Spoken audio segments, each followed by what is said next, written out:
Capital FM 94.8. Bashundhara tissue, অশুদ্ধতার বিরুদ্ধে এক বিন্দুও ছাড় নয়।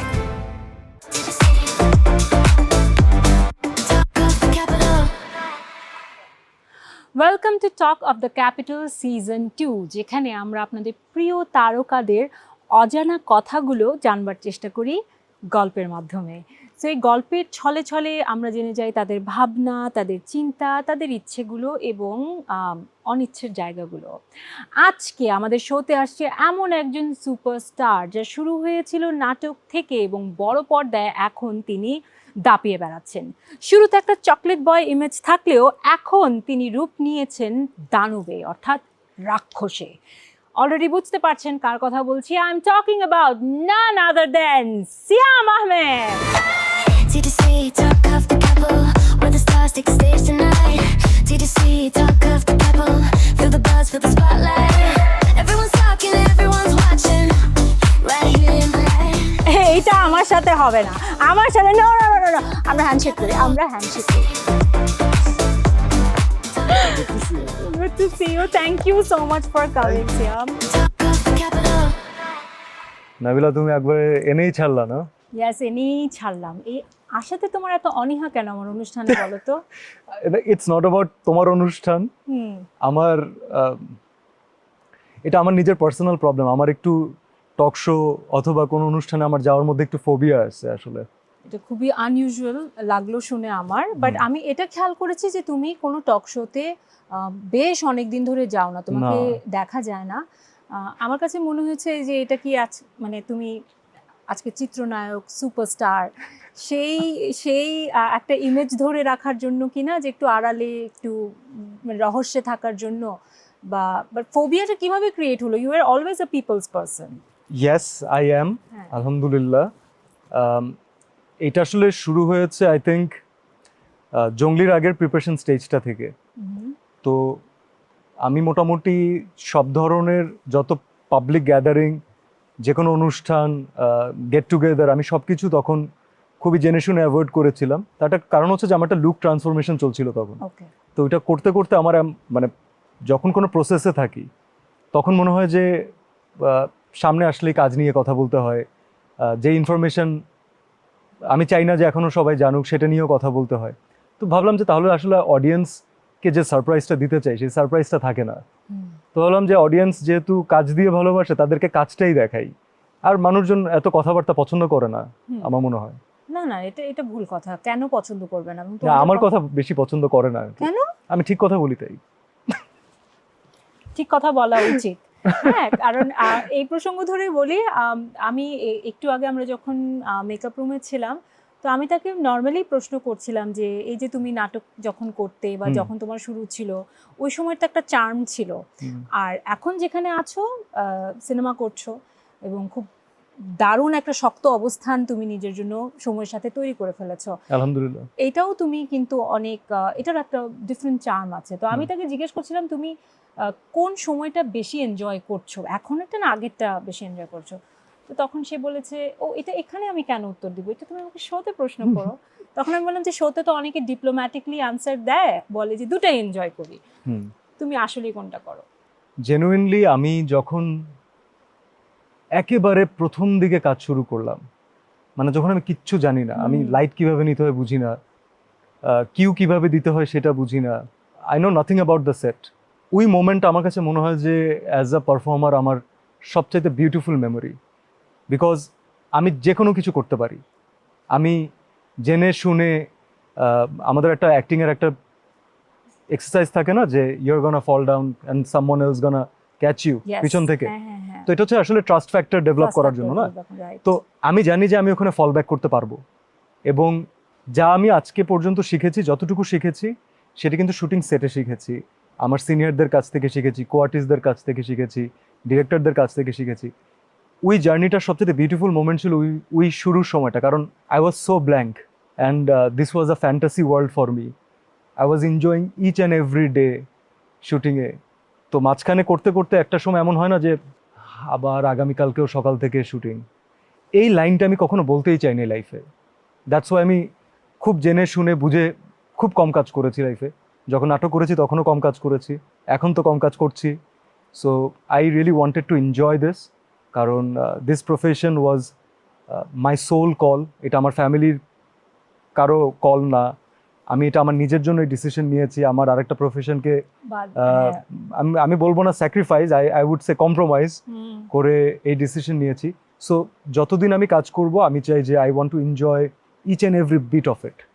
এবং আরেকটা জিনিসও হচ্ছে যে যখন কেউ শুরু করে তার কাজে, যে তুমি বললে তুমি লাইট নিতে জানো না, সেট সম্পর্কে কিছু জানো না, তখন না তোমার অনেক লিবার্টিও থাকে ভুল করার। হ্যাঁ, যে তুমি ভুল করছো এবং nobody is জাজিং you.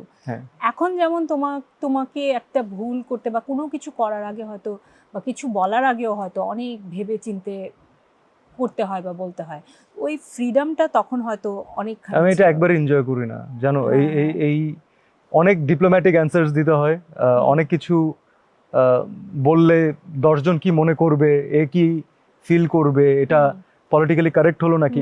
I was never like this in my personal life. So that's why আমার মনে হচ্ছে কথা বললেই যেহেতু এভাবে বলতে হয়, এর থেকে কথা না বলা বেটার।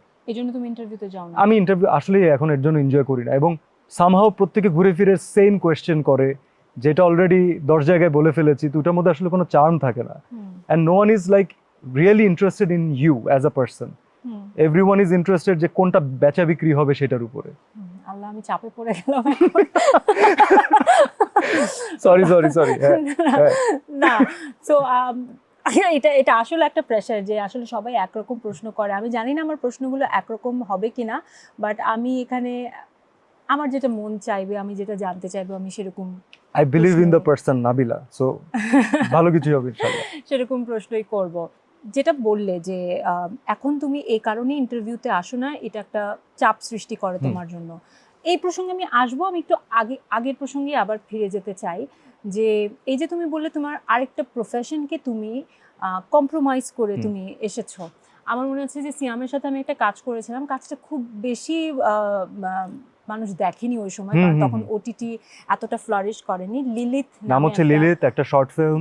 হ্যাঁ, ডিরেক্টর ছিলেন দীপঙ্কর দীপন। হ্যাঁ, অনেক সুন্দর একটা কাজ ছিল এবং সময়ের থেকে অনেক আগানো কাজ ছিল, অনেক হ্যাঁ, একটা খুবই কি বলবো সায়েন্স ফিকশন টাইপের কিছু একটা ছিল মনে হয়, মানে অনেকটা কিছুটা মানে হয় কি হেড অফ টাইম একটা কাজ, রাইট। মানে ওই সময় যে জিনিসগুলো আমরা করেছি ওইটা আমাদের কাছে অনেকটা মনে হচ্ছিল যে এটা কি সায়েন্স ফিকশন, বাট আজকের দিনে কিন্তু এটা অলমোস্ট রিয়েলিটি। হ্যাঁ, রাইট, অ্যাবসলিউটলি। এবং সেখানে আমি একটা রোবটের ক্যারেক্টার করেছিলাম, তো আপনারা চাইলে দেখে আসতে পারেন। স্পয়লার দিচ্ছ কেন তুমি?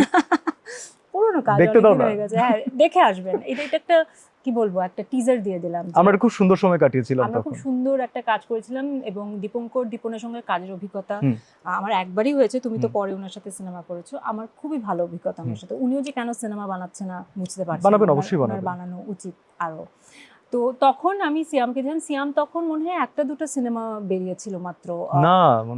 হ্যাঁ, আই থিঙ্ক মনে হয় 2টা সিনেমা, তোমার দুটো সিনেমা, হ্যাঁ, আর দহন, হ্যাঁ প্রবাবলি এরকমই হবে। 1-2 সিনেমা করেছি। That was my first year of acting in films. Right 2018-19। হ্যাঁ, এবং আমি সিয়ামকে বলছিলাম যে তুমি দেখবা এবার তুমি বেস্ট অ্যাক্টর অ্যাওয়ার্ড পাবা। সে বিশ্বাসই করতে চাচ্ছিল না কিভাবে আমি পাই। তারপর সে পেয়েছে এবং আমি খুবই খুশি হয়েছিলাম। ওই সময় যেটা হয়েছিল, যখন আমরা আলাপ করছিলাম, তো সিয়ামকে আমার একটু স্ট্রেসড মনে হয়েছিল।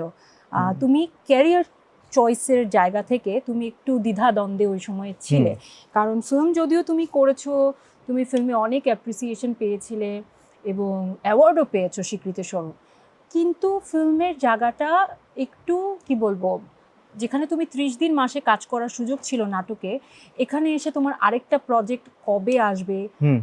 এবং অবশ্যই আমরা কাজ করি তো আসলে আমাদের একটা ইটস আ লাইভলিহুড, হ্যাঁ, এটা দিয়ে আমাদের সংসার চলে, তো সেটারও একটা বিষয় রয়েছে। তো তুমি সে কারণে এক প্রকার চাপে ছিলে, এবং যেহেতু তোমার একটা সার্টিফিকেট আছে অন্য প্রফেশনের, তো তুমি ওটাও কি পারসিউ করবে কিনা, রাইট। একটু যদি ওই সময় সংসার কথাটা তুমি শেয়ার করতে চাও, যদি বলতে চাও অডিয়েন্সকে। See, being an actor is different again. Being the wage earner for your family, that's different. তো এই 2-3টা জিনিস যখন একসাথে হয়, and you are going to that profession যেখানে অনিশ্চয়তা is like 100-100. অনেকে বলে গ্যাম্বল, আমি কখনো গ্যাম্বল বলি না। আমার মনে হয় যে কোনো জায়গায় যখন there is hard work, so it's a matter of when, right? So একদিন হবে, কোন দিন হবে সেটা হয়তো আমরা জানি না, it's a matter of when. We এইজটা এবং উই একই সময়, ইফ ইউ রিমেম্বার, উই 2018 কিন্তু আমি বিয়ে করেছি। রাইট। কারণ আমার কথা ছিল যে আমি ফার্স্ট যদি ফিল্ম করি তাহলে ওই ফিল্ম যেই ইয়ারে রিলিজ পাবে আমি ওই ইয়ারে বিয়ে করব। আচ্ছা। And I was getting into a new zone. অনেকগুলো প্রেশার একসাথে ছিল, অনেকগুলো রেসপন্সিবিলিটি একসাথে ছিল। তো আমি ভাবছিলাম যে okay fine, everything is going smooth right now, but what will happen after 5 years, what will happen after 10 years, we don't know, right?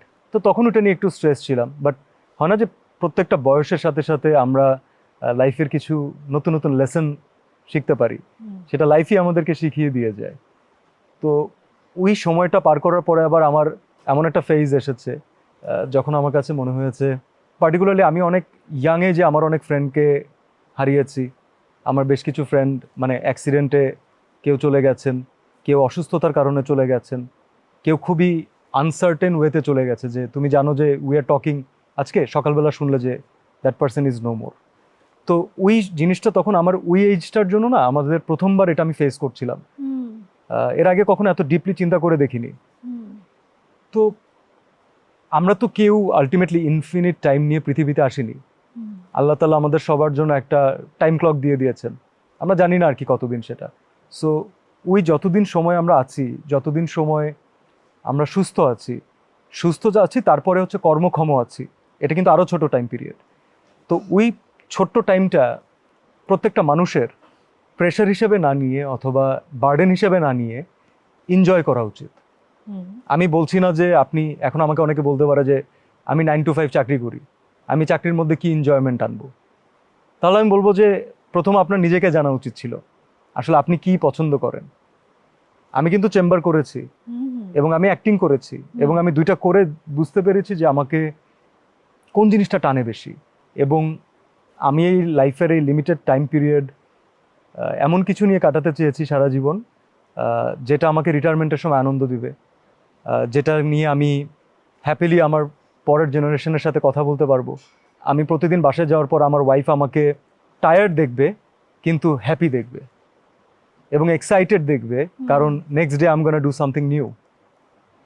So thanks to my better half Abanti, ও আমাকে এটাতে অনেক সাপোর্ট করেছে। আবার অনেক সময় কি পার্টনার প্রেশার দিলে তখন ছেলেদের ডিসিশন আরো বেশি হ্যাফেজার্ড হয়ে যায়, তখন তারা ভুল বেশি করে ফেলে, স্ট্রেসড বেশি হয়ে যায়। তো আমাকে অনেক ফার্স্ট থেকে ক্লিয়ার করে দিয়েছে যে মানে অনেক এক্সট্রিম লাক্সারি ডাজন্ট ম্যাটার, এটা সার্টেন লাগবে ডাজন্ট ম্যাটার, যেটা হওয়ার ওটা হবেই। গাড়ি একটা আছে, দুইটা আছে, তিনটা আছে, হবে যখন হওয়ার হবে, but you enjoy your time.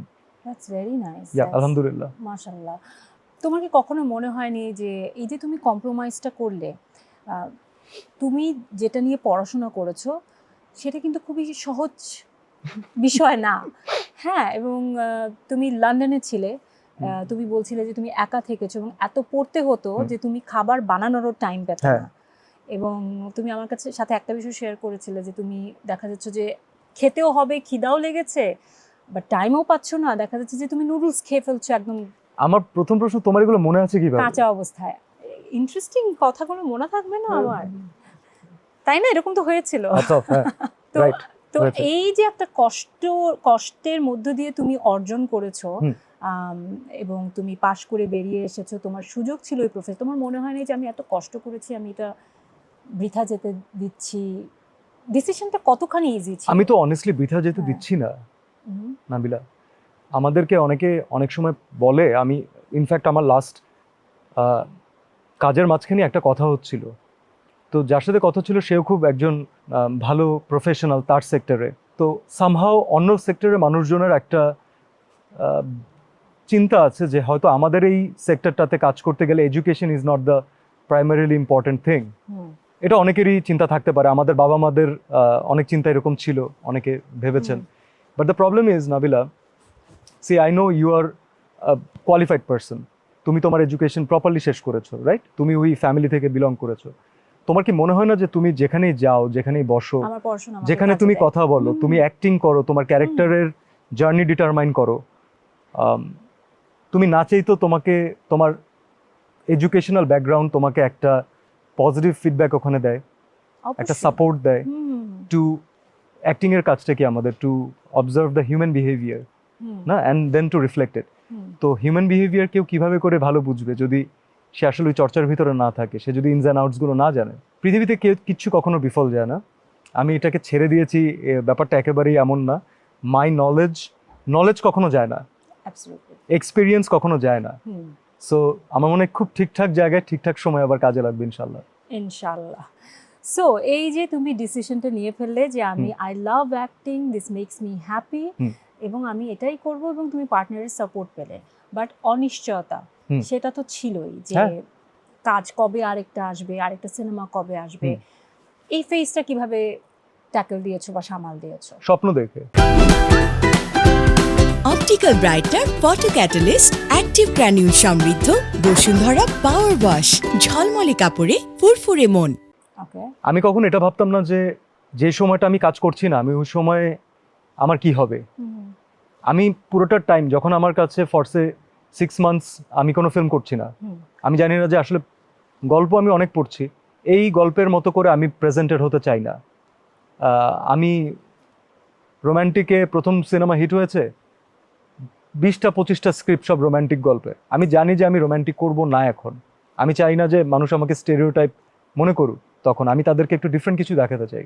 আমি ওই পুরোটা টাইম পিরিয়ড, নাবিলা, অনেস্টলি আমি কখনো ভাবিনি যে 6টা মাস আমি কিভাবে করে কাটাবো। আমার মনে হয়েছে যে 6 মাস পরে যখন আমি কাজটায় যাব, তখন আমি কি করব, আমি এইটা কিভাবে করব, আমি ওইটা কিভাবে করব, এই ক্যারেক্টারের জন্য আমি নতুন কি অ্যাড করতে পারি, অথবা রোম্যান্স হয়ে গেছে, দহনে আমি একটা ডার্ক শেড প্লে করেছি, what's next, I have to prove my self, I have to prove my worth, and I have to make everyone understand that my decision was a right decision and I am gonna fight for it. So আমি সবসময় এদিক থেকে sorted ছিলাম। Exactly, এবং এই sorted থাকাটা খুব জরুরি, কারণ আমার কাছে মনে হয় আমাদের ফিল্ম ইন্ডাস্ট্রিতে যারাই প্রথমে শুরু করে তাদের একটু টলমলো অবস্থায় যায়, বাট যখন তারা when they know and মানে they are determined যে what actually they want to do, একটা সময় পর কিন্তু ওই গাড়িটা ভালোই অ্যাক্সেলারেট করে, এবং সেটা তোমার করেছে। সো প্রথমত congratulations for Jongli, thank you. Wonderful movie, Thank you. এবং এটা নিয়েও বলতে পারি, তো আমার মনে হয় বলাই যায়, এবং জঙ্গলির প্রিমিয়ারে তুমি আমাকে ইনভাইট হ্যাঁ। করেছিলে, থ্যাংক ইউ ফর দ্যাট। আমি এসেছি এবং আমরা দুজনই জায়গা না পেয়ে মাটিতে বসে মাটিতে দেখেছিলাম। বসে, মানে সিনেমার নায়ক সুন্দর মতো মাটিতে বসে এনজয় করছে। ওটা তো আমার দেখার সময়, এটা তো যারা ইনভাইটেড গেস্ট, এটা তাদের দেখার জন্য আসলে অনুষ্ঠানটা, ইট ডাজন্ট ম্যাটার আমি কোথায় বসে দেখছি। But then again this is a very, মানে কি বলবো, খুবই ডাউন টু আর্থ একটা জেস্টার ছিল তোমার সাইড থেকে, কারণ ইউজুয়ালি যেটা হয় এরকম প্রিমিয়ারে যাদের কাজ, যারা শিল্পী, কলাকুশলী, তাদের জন্য একটা সিট কিন্তু একটা হ্যাঁ, রো হ্যাঁ, বরাদ্দ থাকে। আমি যত ছিল আমার জন্য ছিল, ব্যাপারটা এমন না যে আমার জন্য রাখিনি। প্রবলেম হ্যাঁ। হচ্ছে আরেকজন সিনিয়র কেউ চলে এসেছেন, হ্যাঁ হ্যাঁ তো তখন মনে হয়েছে যে এখন আমি কাকে ওখানে বলবো, উঠতে সবাই তো দেখতেই এসেছেন, তো বেটার। সিনেমার জগৎটা তো আসলে ফ্ল্যাশি একটা জায়গা, হ্যাঁ, it's a very flashy place, and কিছুটা শো অফের জায়গাও আমি বলবো। সো এখানে যখন একজন নায়ক এতটা ডাউন টু আর্থ হয়, এটা তোমাকে কি হেল্প করে নাকি তোমার অন্তরায় যায়? আমি চিন্তা করি না কখনো এটা।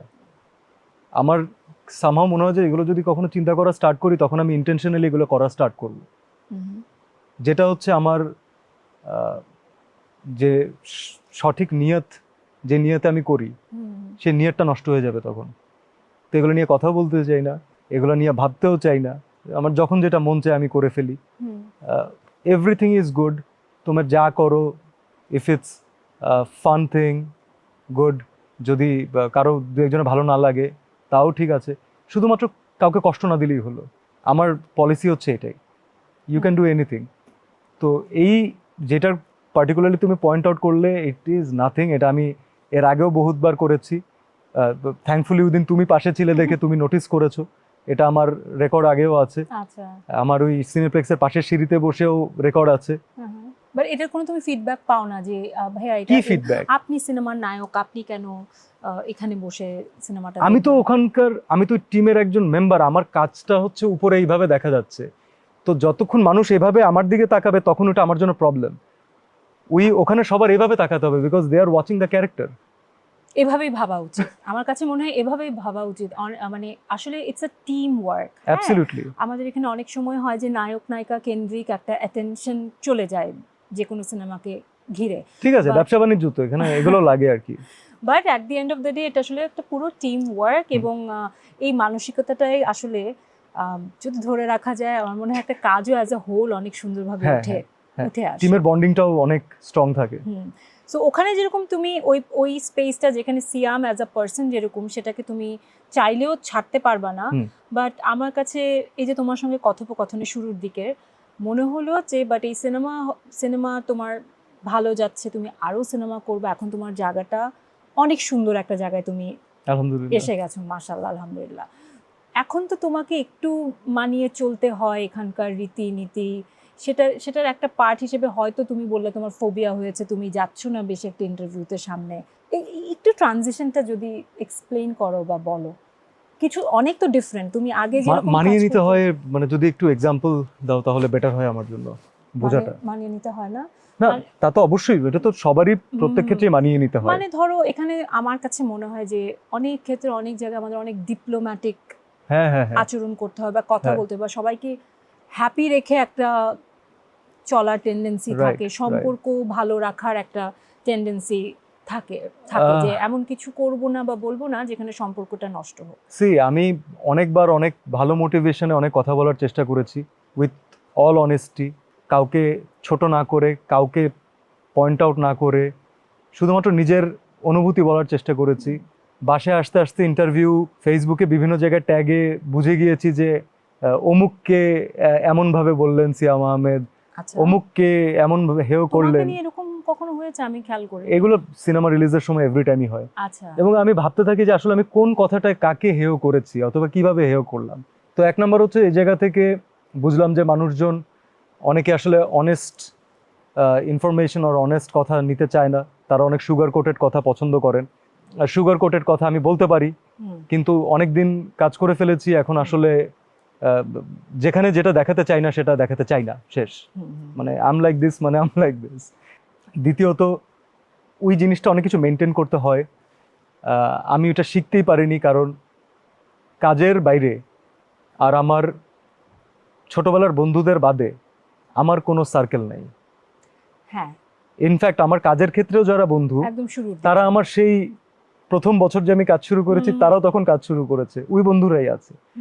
তো ওদের সাথে আমাদের না কোনো লেয়ার নাই, ওদের সাথে আমার কথা বলতে দুইবার ভাবতে হয় না। আমি কোনো ফিল্মি অনুষ্ঠানে যাই না জেনারেলি, এই ধরনের গেট টুগেদার পার্টি হয় অনেকের বাসায়, সেখানেও খুব রেয়ারলি যাই। একটা ইফতার অ্যাটেন্ড করি হাইয়েস্ট গেলে, অ্যান্ড সেটাও ফ্যামিলি নিয়ে অ্যাটেন্ড করি। সো কাজের বাইরে আমি বেশ বলতে পারি এখন ঘরকুনো হয়ে গেছি। বাট ওটা কি জরুরি কিনা? না না না না, কোনো কিছু আসলে you are not bound to do anything. আমি যেটা করছি এটা তো আমি বাউন্ড না, আমি বের হয়ে যেতে পারি, আমার যেটা ইচ্ছা করছে আমি করেই ফেলতে পারি।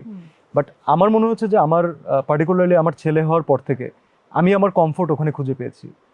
আমার লাইফের এক্সট্রিম কমফোর্টেবল জোন হচ্ছে এখন ওই 3-4টা মানুষের মাঝখানে, যেটা আমি সারাদিন কাজের মধ্যে থেকে ভাবতে থাকি যে ওয়েন আই উইল গো দেয়ার, আমি কি করবো আজকে।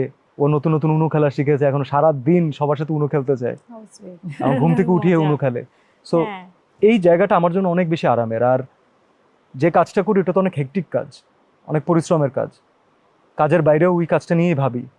তো সেইটা বাদে যতটুকু টাইম পাই, সেই টাইমটা না মানুষ যেটা এনজয় করে জেনুইনলি সেটুকুই করা উচিত। কেউ যদি পার্টি করে এনজয় করে তাহলে তার পার্টি করা উচিত, সোজা কথা।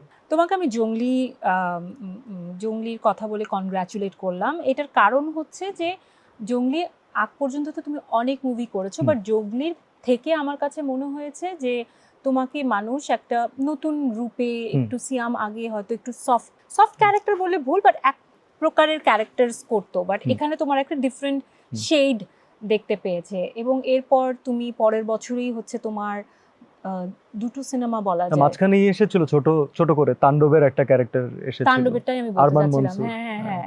তো সেইটা যেমন আমার কাছে, আমি সত্যি কথা বলে আমি কনফেস করছি, ক্যামিও রোলই ছিল, but I think you were the best treat. Oh my God, মানে আমার কাছে সত্যি মনে হচ্ছে যে Thank you. ওয়াও, আমি এটা কি দেখলাম, কাকে দেখলাম, সো সুইট, থ্যাংক ইউ। দারুণ Thank ছিল you. তুমি যতক্ষণ ছিলে ওখানে। তো আমরা আশা করি যে এর পরের এটার সূত্র ধরে নতুন কোনো সিনেমা হবে, এরকম শুনতে পাচ্ছিলাম যে Let's see. এই ক্যারেক্টারটাকে নিয়ে আরেকটা কোনো সিনেমা হবে। Let's we see. R waiting for that. I hope the producer and the director, they are তাদের smart enough and হ্যাঁ, সাহসী enough to do this. আমি So শুনেছি let's যে see. তারা এরকম করা উচিত, খুব শীঘ্রই করা উচিত, যে এত সুন্দর একটা ক্যারেক্টার দাঁড়িয়েছে, এটা যতটুকু দেখেছি। হ্যাঁ, মনে আবার হচ্ছে, on হ্যাঁ। on the other hand আসলে এইটার কি ফিডব্যাক আসবে এটা আমি নিজেও জানতাম না। এটা আমার ফ্রেন্ডের জন্য করা, রায়হান রাফির জন্য করা অনেস্টলি। ও আমাকে বলেছে যে সিয়াম আই নিড ইউ, তো আমি বলছি আই এম দেয়ার। হুম। তবে এটা আমি জানতাম যে পরের যে কাজটা আসবে ওইটার একটা টিজার হচ্ছে, যতটুকু দেখা গেছে সেটা তাণ্ডবে ততটুকু। মানে রাক্ষসের কথা না। বলছো? আরমান মনসুরের যে ফুল যখন কোনো কিছু আসবে আচ্ছা আচ্ছা তার আচ্ছা। টিজারটা আমরা দেখেছি তাণ্ডবে। এটাই আমি বলতে চাচ্ছি যে এরপর তো মানুষ ফুল Right. ফ্লেজের একটা ফিল্ম তো দেখতে চায়। এতটা যে মানুষ জিনিসটাকে ওন করবে এবং আচ্ছা। পপ কালচারে ঢুকে যাবে হ্যাঁ। সেটা আমি নিজেও বুঝিনি। প্রবলেম হচ্ছে এখন এটা রেসপন্সিবিলিটি ডিরেক্টর, প্রডিউসার, আমাদের সবারই আরো বেশি। হুম। এটাকে যদি আমরা আনি তাহলে আসলে ওই ব্লাস্ট হিসেবেই আনতে হবে, এমনই কিছু করতে হবে। হ্যাঁ, খুবই ইউনিকলি ডিজাইনড একটা ক্যারেক্টার ছিল আমার কাছে মনে হয়, ইউনিকলি ডিজাইন। তুমিও পারফর্ম দারুণ করেছো এন্ড আসলে। He has a very nice back story যেটা এখনো মানুষ জানে না। So Oh, let's see. তাহলে যেটা আশাই উচিত। এরপর তোমাকে দেখলাম রাক্ষসে। জি, হ্যাঁ, তো সেটাও হচ্ছে বেশ খুবই একদম। এটা আমার জন্য নেভার এভার ট্রাইড বিফোর আর কি একটা জনরা ছিল। মানে আমি এতটা ভায়োলেন্ট হ্যাঁ কোনো ক্যারেক্টার কখনো প্লে করিনি। হ্যাঁ। সো তো এটা ফিডব্যাক তো অবশ্যই রেসপন্স অনেক ভালো, মানুষ এনজয় করেছে, বাট আমি খেয়াল করলাম এই বছর আস্তে আস্তে মানুষের আবার একটু এরকম ভায়োলেন্ট সিনেমার প্রতি একরকম মানে সবাই বলছে যে অনেক দেখে ফেলেছি, কারণ আমাদের পাশের দেশেও এরকম অনেক সিনেমা হয়েছে। তো তোমার কি মনে হয় যে সামনে কি ট্রাই করা উচিত এরকম সিনেমা, নাকি অন্য কোনো জনরায় যাওয়া উচিত? অবভিয়াসলি ট্রাই করা উচিত। ওকে, ওয়াই? অন্য জনরা তো থেমে থাকবে না, কিন্তু একটা জনরা বন্ধ করে দিতে হবে একেবারে, ব্যাপারটা একেবারেই এমন না। সি, আমার কাছে it's always about the presentation. যেই অডিয়েন্সের কথা আমরা এভাবে বলছি সেই অডিয়েন্স তারাই কিন্তু বাইরের যত এক্সট্রিম, এখন যদি আমরা অ্যাভেঞ্জার্সের কথা বলি সেটাও তো ভায়োলেন্ট সিনেমা, কারণ it's all about war, it's all about fight. হ্যাঁ, আবার যদি আমি এই লাস্ট 2টা বছরে যেসব সিনেমা আমাদের পাশের দেশে রিলিজ পেয়েছে সেটা বলি, সেগুলো তো ভায়োলেন্স আছে। এবং মজার ব্যাপার হচ্ছে আমাদের অডিয়েন্সরা কিন্তু কোনোটা বাদ দেননি দেখা, সবই দেখছে এবং কথাও বলেছেন এটা নিয়ে। হ্যাঁ, বাট রিপিটেড হয়ে যাচ্ছে কি পরপর, নাকি তোমার মনে হয় একটু ব্রেকে? এটা তো না, এখন ইফ ইউ অ্যাস্ক মি হ্যাঁ, যে আমার ফিল্মোগ্রাফিতে আমি চাই নাকি, আমি বলবো যে না, আমার জন্য আমার ওটা এক্সপেরিমেন্ট করা দরকার ছিল। I really believed in the director. সে আমাকে যে ভিশন দেখিয়েছে, I believe that Hriday is a fantastic director. আমার কাজ করে খুবই মজা লেগেছে। আমাদের পরের পার্টের স্টোরিও almost ready, so we know এরপরে কি হতে পারে, বাট ওটা খুব ইমিডিয়েটলি আমরা দেখাতে চাই না। তার বড় কারণ হচ্ছে যে আমি জানতাম যে এইটার পরে ইমিডিয়েটলি আমি কি করব, অথবা আমি এর পরে কিভাবে আসতে চাই সেটা আমি জানি। আমার উপর অডিয়েন্সের অনেক দিনের অনেক আক্ষেপ আছে, তারা আমাকে কিছু স্পেসিফিক কাজে অনেক দিন ধরে দেখতে চাচ্ছেন। তো আমি তাদেরকে কমিটমেন্ট আগেই দিয়েছি যে আমি আসবো, ওইভাবেই আসবো। তো ইনশাল্লাহ আমি তাদের একটু হলেও কথা রাখার চেষ্টা করবো এবার। So the next project is Andhar. এটা শুটিং তুমি আগে করেছো? ইয়েস হ্যাঁ। Yes yes. Tell me about it. Wow, তো বেশ নতুন একটা কিছু হতে ও যাচ্ছে। মাই গড, আমি জানি না কি হতে যাচ্ছে, but it's Andhar is a different world. মানে আন্ধারেরই একটা আলাদা জগৎ আছে, ওইটার ভিতরে আলাদা আলাদা ক্যারেক্টার্স আছে। So every character is interesting, এবং Andhar is not a one man show. আন্ধারের প্রত্যেকটা ক্যারেক্টারের ইম্পর্টেন্স আছে। আমরা ইয়াং ফ্যান্টাস্টিক অ্যাক্টারসদেরকে পেয়েছি, আমরা সিনিয়র ফ্যান্টাস্টিক অ্যাক্টারসদেরকে পেয়েছি, বাংলাদেশের বেস্ট টেকনিক্যাল টিম নিয়ে আমরা কাজ করেছি। The producers, the writers, they were fantastic. আমার মানে বলতে খুব আরাম লাগে যে এরকম একটা টিমের সাথে কাজ করে এত ভালো এক্সপিরিয়েন্স নিয়ে এসেছে, যারা সম্পূর্ণই আমাদের বাংলাদেশের, এবং বেশ প্রফেশনাল ছিল। টাইমলি কাজ শুরু করে টাইমলি শেষ হয়েছে। এখন পর্যন্ত আমার দেখা মনে হয় সবচেয়ে বেশি প্রফেশনাল মানুষ তারা। আমার মনে হয় এবং 1 বছর আগে থেকে তারা জানে যে তারা কি করতে যাচ্ছে, কি করতে চাচ্ছে। তারা ঈদে আসতে চাচ্ছে না, তারা একটা উৎসব ক্রিয়েট করতে চাচ্ছে নিজেদের মতো করে। So it's all about planning, and they are very much sorted. তারা অডিয়েন্সের জন্য খুব সুন্দর একটা সারপ্রাইজ রেডি করছে। আই থিঙ্ক অডিয়েন্স না আন্ধারে যে আমাদের প্রত্যেকটা ক্যারেক্টারকে যারা যারা আমরা প্লে করেছি আমাদেরকে এতদিন যেভাবে দেখেছে, তারা আন্ধারে না খুব ডিফারেন্ট একটা ভার্সন দেখবে সবাইকে, আমাকে না শুধু। অ্যান্ড দে উইল মেবি তারা যদি পছন্দ করে ফেলে আন্ধারকে, তাহলে তারা এই জগৎটাকে পছন্দ করবে। Waiting for that. Thank you. মানে কবে রিলিজ পাবে, কোনো টাইম ফিক্স হয়েছে? আমি আপাতত কিছু না বলি, আচ্ছা, okay. এটা প্রোডিউসারের উপরে ছেড়ে দেই। এই যে নন ঈদ ব্যাপারটা বললে, যে নন ঈদ রিলিজ তারা আগে থেকেই জানতো, এবং এই নন ঈদ রিলিজ শুধু না, তুমি যেটা যোগ করলে যে তারা চায় যে তাদের সিনেমাকে ঘিরেই একটা উৎসব হবে, হ্যাঁ, যে ওই দিনই মনে হবে একটা ঈদ। এই যে ঈদের সময় অনেকগুলো সিনেমা একসাথে হুমড়ি খেয়ে আসার একটা প্রতিযোগিতা আছে, যেটা একদিক দিয়ে ভালো, অডিয়েন্সের জন্য অনেক অপশন হয়, তারা ঈদকে অনেক এনজয় করে for the different kind of films, তারা প্রতিদিনই হয়তো একটা না একটা ছবি দেখতে যাচ্ছে, এটা যেমন ভালো। আবার বছরের বাকি দিনগুলো কিন্তু হলগুলো একেবারেই চুপসে থাকে, কারণ কোনো সিনেমা থাকে না। তুমি অ্যাজ সিয়াম আহমেদ, তোমার কাছে কি মনে হয় যে কি হওয়া উচিত, কি করা উচিত, এবং এটা এই চাকাটা যাতে পুরো বছর জুড়ে চলমান থাকে? How will you motivate yourself and the industry as well for that? আমি তো খুবই ক্ষুদ্র মানুষ এই ব্যাপারে মোটিভেশন দেওয়ার জন্য। আমার ক্যালকুলেশন খুব সহজ ছিল এতদিন পর্যন্ত। ঈদে কেন সিনেমা আসে? কারণ ঈদ একজন প্রডিউসারকে তার লগ্নিকৃত অর্থটা কিছুটা হলে ফেরত দিতে পারে, অথবা সর্বোচ্চ সংখ্যকভাবে ফেরত দিতে পারে, যেটা বাকি সময় পারছে না, রাইট? তো তারও আগে আমার একটা বেসিক প্রবলেম কোথায়, সেটা হচ্ছে আমাদের তো মাঝখানে অডিয়েন্স ছিল না, সিনেমা গোয়িং অডিয়েন্স আমাদের কম ছিল। It's a beautiful thing Nabila, যে অডিয়েন্স এখন একাধিক সিনেমা দেখছেন, পরিবার নিয়ে সিনেমা দেখছেন, ফ্রেন্ডদেরকে নিয়ে সিনেমা দেখছেন, মানে অডিয়েন্সের একটা ইটস লাইক আ কালচারটা ক্রিয়েট হচ্ছে। এই কালচারটা আমাদের ছিল না। কিন্তু যে মানুষটা 2টা ঈদে 6টা সিনেমা ভালো দেখে ফেলেছেন, সে কিন্তু মেন্টালি প্রিপেয়ার থাকেন যে আরেকটা ভালো সিনেমা যদি অন্য সময় আসে তাহলে আমি দেখতে যাব। তাকে সেই বিশ্বাসটা আগে দিতে হবে। আমরা শুধু অডিয়েন্সকে, অনেকের কথা শুনলে মনে হয় যে অডিয়েন্স নাকি সাপোর্ট করেন। আমি বলবো যে বাংলাদেশের অডিয়েন্স তো লক্ষ্মী অডিয়েন্স। আমরা এতটুক দিলে তারা আমাদেরকে এতখানি ফেরত দেয়, সত্যি কথা। এবং তারা ওয়েট করে, যে তারা চায় যে নিজেদের আর্টিস্টরা ভালো করুক, তারা নিজেদের আর্টিস্টকে ইম্পর্টেন্স দেয়। So the audience is almost there. আমাদেরকে আরও 2-1টা ঈদ হয়তো তাদেরকে প্রপারলি সার্ভ করতে হবে। এবং যেই ডিরেক্টররা, যেই প্রডিউসাররা, যে আর্টিস্টরা যারা অলরেডি প্রুভেন, যাদের অলরেডি অডিয়েন্স আছেন, যাদের একটা কাজ আসলে মানুষ ইন্টারেস্টেড ফিল করে, তাদেরকে সাহস করে নিয়মিত বিরতিতে সিনেমাটা রিলিজ দিতে হবে।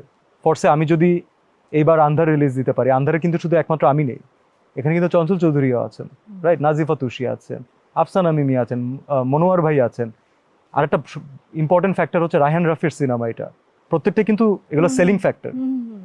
এভাবে যেভাবে এই টিমটা ডিসিশন নিল, এরকম আরেকটা টিমের ডিসিশন নিতে হবে যে আমরা ডিসেম্বরে আসবো, আরেকজন ডিসিশন নেবেন যে আমি তার 2 মাস পরে আসবো। এটা এক রাতে সলভ হওয়ার প্রবলেম না, but things are positive right now because we have fantastic filmmakers. True. We have good story writers, যেটা আরো আমাদেরকে এমফাসিস করা উচিত। আমাদের অডিয়েন্স অনেক স্মার্ট, অনেক ভালো, তারা অলরেডি রেডি আছেন যে কোনো স্টোরি নেওয়ার জন্য। সো আমাদের জাস্ট তাদেরকে সার্ভ করতে হবে প্রপারলি, উইথ অল অনেস্টি। একদম একদম, আমারও তাই মনে হয় যে অডিয়েন্স এখন এত রেডি যে আমরা যদি নন ঈদ রিলিজ দেই, আর আমাদের দেশের এন্টারটেইনমেন্টও তো মানে একটা, আমি বলবো যে বড় মাধ্যম আস্তে আস্তে ক্রিয়েট হচ্ছে, যে সিনেমার থেকে বড় এন্টারটেইনমেন্টের মাধ্যম তো নেই আমাদের, ওয়ার্ল্ডেই নেই। হ্যাঁ, শুধু বাংলাদেশে আছে খাওয়া দাওয়া রেস্টুরেন্ট। সেটাই যে খাওয়া দাওয়াকেই মাধ্যম যদি বড় করে দেখা হয়, তাহলে আর কিভাবে চলবে? This has become very boring to all the Bangladeshi people now. হ্যাঁ, এবং নিউ জেনারেশন কিন্তু অলরেডি এটা ফিল করে, দ্যাটস ওয়াই তারা কিন্তু সিনেমা গোয়িং অডিয়েন্স বাড়ছে প্রতিনিয়ত। দল বেঁধে যাওয়ার যে বিষয়টা, রাইট, দল বেঁধে টু সেলিব্রেট একসাথে, and I think the audience is ready. যেমনটা তুমি বললে, অনেক দারুণ দারুণ স্টোরি টেলার্সরা আসছে, ফিল্ম মেকার্সরা আসছে। আই জাস্ট ওয়ান্ট যে সাহস করে একটু নন ঈদ প্রত্যেক মাসে যদি একটাও রিলিজ হয় তাও ভালো। আর শুধু রিলিজ দিলে হবে না নাবিলা, আমাদের প্রোডিউসারদের এবং পুরো টিমকে ওই সাহস এবং ওই বাজেটটা নিয়ে আসতে হবে যে আমি মানুষকে জানাবো যে আমি এই সিনেমাটা বানিয়েছি। মোনালিসা হেভি ফ্লো 15 পিস প্যাকেটের সাথে 8 পিসের একটি প্যাকেট একদম ফ্রি। হয় কি আমরা ম্যাক্সিমাম টাইমে সিনেমা বানাই, কিন্তু প্রচার আমাদের আর্টিস্টদের অনেক দুঃখ থাকে অনেক জায়গাতে, যে আমরা প্রডিউসারকে বলি, আমরা টিমকে বলি, কিন্তু এই কয়েকটা টক শোতে যাওয়া ছাড়া আসলে প্রমোশনাল কোনোই থাকে না। এখন পৃথিবীর প্রমোশনাল সাইড এখন অন্য লেভেলে চলে গেছে, অন্য জায়গায় চলে গেছে। যেটা তুমি জঙ্গলির ক্ষেত্রে দেখিয়েছো। সেটা পেরেছি কারণ we were also the producers, we are the decision makers. Exactly. আমি এই দুঃখের কথা তো মানুষকে বুঝাতে পারি না। হ্যাঁ হ্যাঁ হ্যাঁ। আমরা ওটা রাগ করে করেছি, জিদ করে করেছি, যে নিজেদের আরেক হাফ যে প্রডিউসার ছিলেন তার বিশ্বাস ছিল না। আমরা তাকে দেখাতে চেয়েছি যে যদি আপনি চান এবং আপনার যদি প্রপার প্ল্যানিং থাকে, আপনার সবসময় হাতে টাকা থাকা লাগবে না। ইয়োর প্ল্যানিং, ইয়োর নিয়ত, দ্যাট ইজ মোর ইম্পর্টেন্ট। আপনি কত মানুষের কাছে পৌঁছতে যাচ্ছেন। তো এত বড় সিনেমা আপনি বানাচ্ছেন, আপনার একটা স্মার্ট বাজেট তো থাকতে হবে মানুষকে জানানোর জন্য যে হোয়াট হ্যাভ ইউ মেড। এই জায়গাতেও একটু আমাদের সময় এসেছে যে ঈদ রিলিজ দেওয়াটা প্রবলেম না, কিন্তু মানুষকে জানাতে হবে। আমি একটু জঙ্গলির প্রসঙ্গে আবার যাই। এই যে তুমি প্রমোশনের কথা বলেছো, তখন তোমরা কিন্তু অনেক ইউনিক স্ট্র্যাটেজিজ নিয়েছিলে। ঈদের রোজার সময় ছিল। একটু বলো যে আইডিয়াসগুলো কার মাথা থেকে এসেছে এবং তোমরা কি মাথায় রেখে এই স্ট্র্যাটেজিগুলো অ্যাপ্লাই করেছিলে? আমাদের নিজেদের একটা প্রোডাকশন হাউস আছে, আমাদের মানে এটা নিয়ে কখনো ডিসকাস করা হয় না কোথাও। সেই প্রোডাকশন হাউসের নাম হচ্ছে MIB স্টুডিওস। MIB মানে হচ্ছে made in Bangladesh. Oh nice. আচ্ছা, সো আমরা যা নিয়ে কাজ করি এভরিথিং আমাদের নিজেদের স্টোরি, আমাদের নিজেদের ঘটনা। জঙ্গলিও কিন্তু আমরা এভাবেই করেই স্টোরিটা ক্রিয়েট করেছিলাম, যে বাংলাদেশের একটা রিয়েল ইনসিডেন্ট থেকে নিয়ে। তো এখানে আমরা 3 জন আছি, 4 জন আছি, এবং একজন আছে মাঝখানে, মুন হচ্ছে রাইটার। ও জঙ্গলির স্টোরি লিখেছে, স্ক্রিপ্ট লিখেছে। ও এই বছর এই দ্য প্রেশার কুকারের স্টোরি লিখেছে। He is a very good writer. একজন আছে মুক্তার ভাই, উনি হচ্ছেন পুরো মার্কেটিংয়ের সাইডটা দেখেন, ব্র্যান্ডিংয়ের সাইডটা দেখেন, যেখানে আমরা ঢুকতে চাই না। আমি আছি আমার জায়গা থেকে। আমাদের আরেকজন ভাই আছে আয়মান, ও ওর মতো করে সাপোর্ট করে আমাদেরকে, ওর এজেন্সি আছে আলাদা। ভালো ব্যাপারটা হচ্ছে এরা প্রত্যেকেই আসলে 30-এর কাছাকাছি অথবা তারও কম। সো সবার আইডিয়া খুব নতুন আইডিয়া, খুব ফ্রেশ আইডিয়া। এবং আমাদের হাউসের সবচাইতে ভালো দিকটা হচ্ছে আমরা একজন আরেকজনকে ডাউট করি না, আমরা একজন আরেকজনকে ট্রাস্ট করি। আমি জানি যে ও একটা আইডিয়া দিল, এটা নাও ওয়ার্ক করতে পারে, কিন্তু who am I to say this? Let him generate the idea, let him try to excel, otherwise he's gonna fail, no problem, we all are gonna fail একসাথে। তো একইভাবে আমরা এভাবে করেই আমাদের ছোট ছোট করে কাজ আগাই। আর জঙ্গলির পরে আমরা অনেকদিন ধরে ওয়েট করছিলাম আমরা আমাদের পরের প্রজেক্ট ডেভেলপ করার জন্য। সো আলহামদুলিল্লাহ, ইটস আ পজিটিভ সাইন যে আমরা এখন সেই প্রজেক্টটাই লেখালেখির স্টেজে আছি। And it's a beautiful story. It's a movie and it's for youth, it's for small kids, it's for parents, and it's for the family audience. So let's see. খুবই ভালো, মানে ফ্যামিলি অডিয়েন্সের জন্য কাজ, মানে এই যে বললে it's for the kids. Yes. আমি বলে রাখি যে অফ ক্যামেরা আমাদের একটু আগে একটা ঘটনা ঘটে গেছে। আমাদের এই অনুষ্ঠান যিনি বানাচ্ছেন তার ছোট্ট একটি মেয়ে এসেছিল যে সিয়ামকে জঙ্গলি আঙ্কেল হিসেবে চেনে, যে কিনা জঙ্গলি দেখেছে এবং তখন থেকেই সে সিয়ামের অনেক ভক্ত। এবং যখনই পোস্টার দেখতো জঙ্গলি, তখন বলতো জঙ্গলি আঙ্কেল। এবং সে খুব অবাক হয়ে গেছিলো যখন সে জেনেছে যে আমাদের যিনি এই প্রোগ্রামের প্রডিউসার উনি আপনাকে চেনেন। হ্যাঁ, তো বলছে তুমি জঙ্গলি আঙ্কেলকে চেনো? তো শি ওয়াজ ভেরি সারপ্রাইজ। এবং সে একটু আগে এসে জঙ্গলি আঙ্কেলের সঙ্গে দেখা করে গেছে। তখন আমি যখন এই গল্পটা শুনেছিলাম তখন আমি বলছিলাম যে এই যে বাচ্চাদেরকে নিয়ে একটা সিনেমা বানানো, যে বাচ্চারা যাবে, মনে রাখবে এবং বাচ্চাদের একটা অডিয়েন্স ক্রিয়েট হবে, এটাও কিন্তু খুবই রেয়ার। 1-2টা সিনেমা, এটা শুধু আমাদের দেশে বলে না, এটা ওয়ার্ল্ড ওয়াইডই বাচ্চাদেরকে মাথায় রেখে সিনেমা কিন্তু খুব কম হয়। তুমি করছো এখন যেটা বললে, এটা কি তুমি নিজে যখন বাবা হয়েছো সেই জায়গা থেকে তোমার এই ভাবনাটা এসেছে, এরকম কিছু কি? আর্টিস্ট হিসেবে এসেছে। তবে আমি জঙ্গলি কখনো প্লে করতে পারতাম না এইভাবে যদি আমি ততক্ষণে একজন বাবা না হতাম।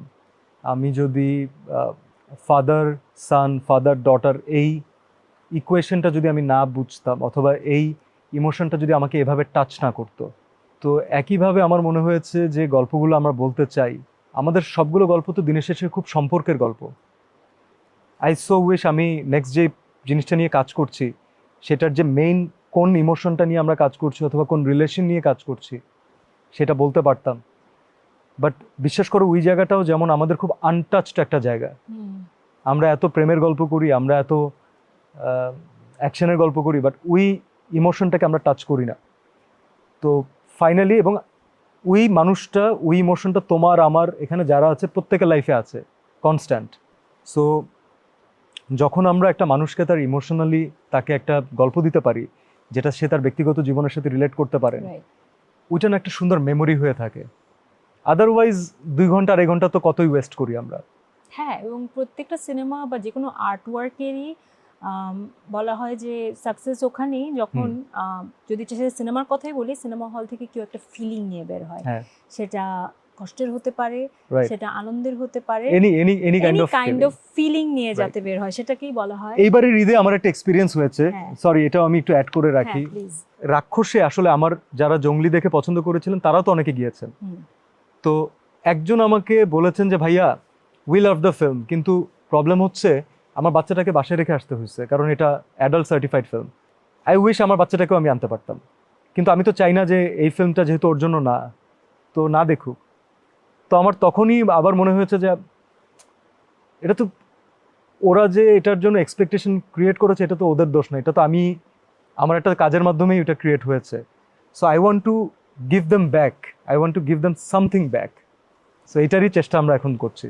খুবই দারুণ, আমরা অপেক্ষায় থাকলাম। এবং এই যে তুমি সবাইকে নিয়ে ভেবে একটা কিছু ডিসিশন নাও তোমার লাইফের প্রত্যেকটা, আমার কাছে মনে হয় যে ডিসিশনই তোমার সবাইকে মাথায় রেখে নিয়ে থাকো এবং নিজেকেও মাথায় রাখো। সেটাও একটা ভালো জিনিস যে যখন চিন্তা করে ফেলেছো যে আমি সিনেমা করবো বা আমি অ্যাক্টিং করতে চাই, এটা তুমি নিজের ভালো লাগার জন্য করেছো, and now you want to give it back to the audience. আরেকজনকে হ্যাপি করার জন্য প্রথম তোমার নিজেকে তো একটা হ্যাপি মানুষ হতে হবে। এক্স্যাক্টলি। সো তোমার সঙ্গে আরো গল্প করব, আমার এখানে অনেকগুলো প্রশ্ন আছে, প্লাস একটা মজার খেলা আছে। যেহেতু আমরা এতক্ষণ সিনেমা নিয়ে অনেক কথা বলেছি, কিছু বাংলা সিনেমার ধাঁধা এখানে আসবে। ধাঁধাটা এরকম, ঠিক ধাঁধা বলতে দুটো ইলাস্ট্রেশন তুমি দেখতে পাবা, 2টো বা 3টাও থাকতে পারে। সেই ইলাস্ট্রেশনগুলো দেখে তোমার সেটার পেছনে একটা ফিল্মের নাম লুকিয়ে আছে।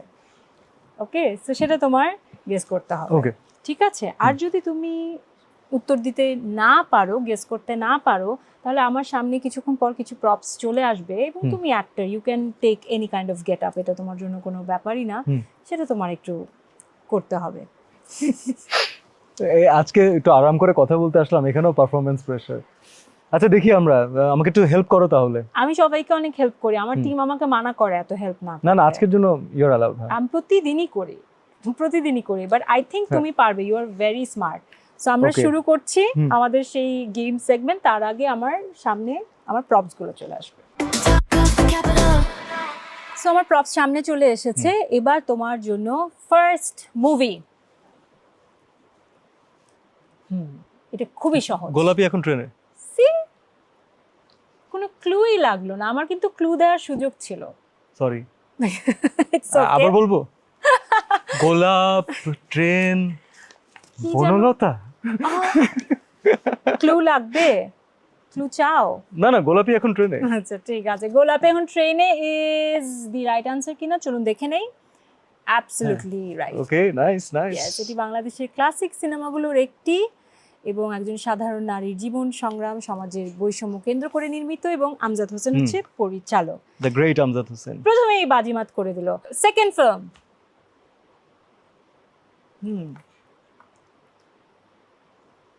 বলো। প্রেমের মায়াজাল। এরকম কোন সিনেমা আছে? তা তো জানি না, মনে হচ্ছে। হ্যাঁ, বাংলাদেশের প্রথম সাইবার অ্যাকশন থ্রিলার। ও অন্তর্জাল। ওটা মানে এইটা নাকি? বাট থ্যাংক ইউ, অন্তর্জাল এটা খুব ভালো কাজে লেগেছে। রাইট, প্রথম ক্লুতে তুমি পেয়ে গেছো। ক্লু আরো ছিল, তারপর আমরা সিনেমাটা সঠিক হয়েছে মনে হয় আমরা দেখে নেই। ইয়েস, এবং এটাই দীপঙ্কর দীপনের সিনেমা ছিল। এবং আমি যতদূর জানি উনি লিলিত প্রবাবলি এটা বানানোর আমাকে বলছিল যে হুম, হুম। এই ফিল্মটা বানানোর একটা হোমওয়ার্ক হিসেবে বা হ্যাঁ হিসেবে হ্যাঁ হ্যাঁ হ্যাঁ করছিলেন। তখন উনি অলরেডি হ্যাঁ। এইসব নিয়ে পড়াশোনা করছেন। এক্স্যাক্টলি। ওকে, নেক্সট ফিল্ম বলো কি হবে? জঙ্গলি। শিওর তুমি?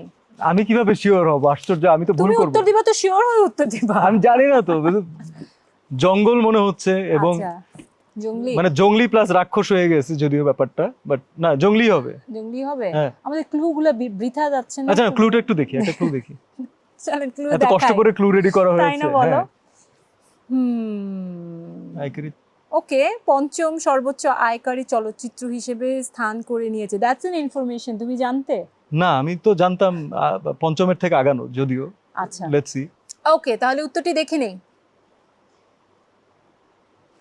ইয়েস, ও Yes, মাই yes. গড, খুবই ডিফারেন্ট লাগে, মানে তোমাকে চেনা খুবই কঠিন। তোমার নিজের কাছে কেমন লেগেছিল যখন নিজে দেখেছিলে? খুব ভালো লেগেছে, ভালো লেগেছে? খুব ভালো লেগেছে। তোমার ছেলের কি ফিডব্যাক ছিল? ও একটা মোমেন্টের পরে আসলে আমার এই লুকটা, মানে এই লুকটা নিতে পারছিল না। কারণ হচ্ছে যে আমি যখনই ওকে আদর করি, আমি সারাদিন ওকে আদর করতে থাকি এবং চাপাচাপি করতে থাকি। তো ওকে যখনই আদর করতাম আমার মোচ আর দাড়ির গুতা খেয়ে ও অস্থির হয়ে যেত। তো আমাকে বলতো যে বাবা তুমি শেভ করো যাও।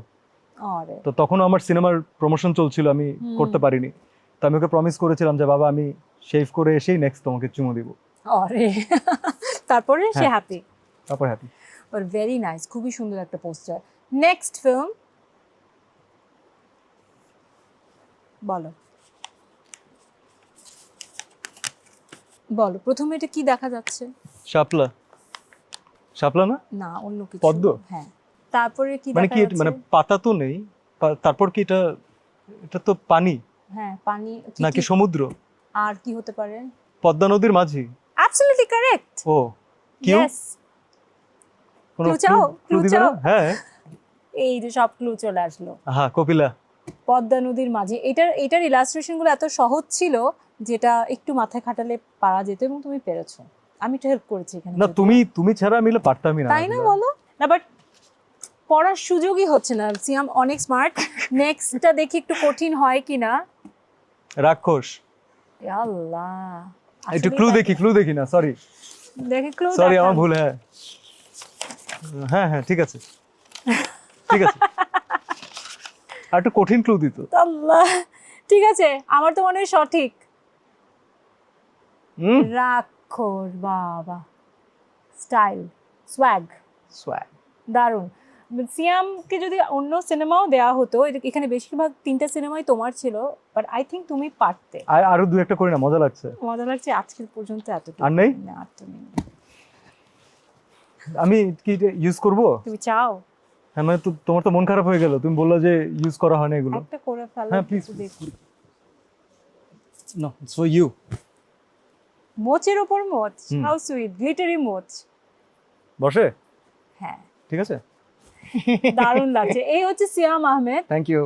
যে সবার কথা মাথায় রেখে সবকিছু করেন। This is so kind of you, thank you. তোমাকে কিন্তু খুব সুন্দর লাগছে, তুমি চাইলে পরে থাকতে পারো। হ্যাঁ পরেই থাকবো, কোনো সমস্যা নেই। প্রবলেম হচ্ছে মোচের উপরে তো এটা খুলে যাচ্ছে, দ্যাটস ওয়াই। আমরা কি আমাদের শট পেয়ে গেছি? ওকে, খুশি, প্রোডিউসার খুশি। Thank you. Done, for the producer. হ্যাঁ থ্যাংক ইউ সো মাচ। এটাই হচ্ছে সিয়াম আহমেদ, সুন্দর করে এটা ভালো মানিয়েছে, থাকুক, দারুণ লাগছে। বাসে নিয়ে যাবো এটা। Talk of the capital. So আমাদের প্রপকে যেটা ছিল একটা মোচ, গ্লিটারি মোচ, সুন্দরভাবে কিন্তু সিয়াম তার জ্যাকেটে দিয়ে ডিজাইন করে ফেলেছে। এবং এটা দেখে আমার মনে পড়লো যে তোমার একটা ক্লোদিং ব্র্যান্ডও আছে। হ্যাঁ। সেটা কিভাবে, কোন আইডিয়া থেকে? ও ওটা হচ্ছে যে আমার ছোটবেলার 3 ফ্রেন্ড আর কি আমরা।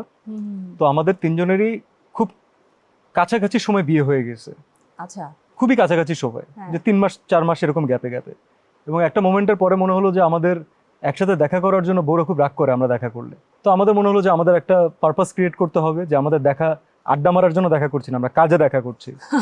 তো তখন আমরা বললাম যে আচ্ছা ফাইন, তাহলে আমাদের 3জনের প্যাশন হচ্ছে ক্লোদিং নিয়ে, let's try a clothing brand. এটা আমাদের অনেক দিনের ইচ্ছা ছিল। হ্যাঁ, তো ওখান থেকে এটা করা। তারপর আমি একটা স্টুডিও ক্রিয়েট করেছিলাম, কারণ আমি জানি যে আর্টিস্টদের বিভিন্ন জায়গায়, পার্টিকুলারলি ফিমেল আর্টিস্টদের ওয়াশরুম রিলেটেড অনেক প্রবলেম হয়, হাইজিন রিলেটেড প্রবলেম হয়। তো ভাবলাম যে আমি নিজে যেহেতু আর্টিস্ট, আমি অ্যাটলিস্ট এটা মেনটেন করব।